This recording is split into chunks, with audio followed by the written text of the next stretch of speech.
There's a problem which has been mentioned many times, not just here, so I'll only briefly discuss it.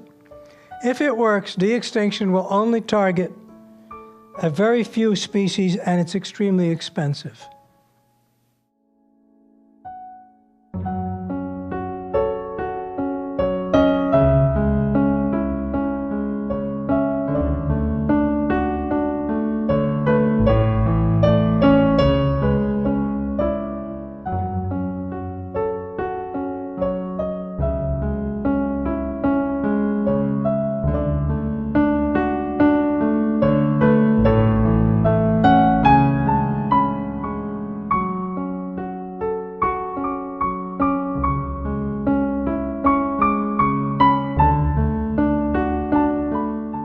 A band-tailed pigeon, evidently.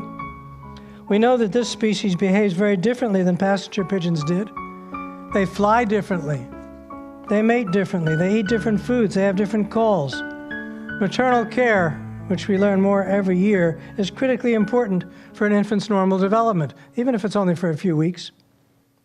That baby passenger pigeon will live in a cage labeled passenger pigeon. But it may not be like a real passenger pigeon, and I don't think it's going to bring passenger pigeons back from extinction.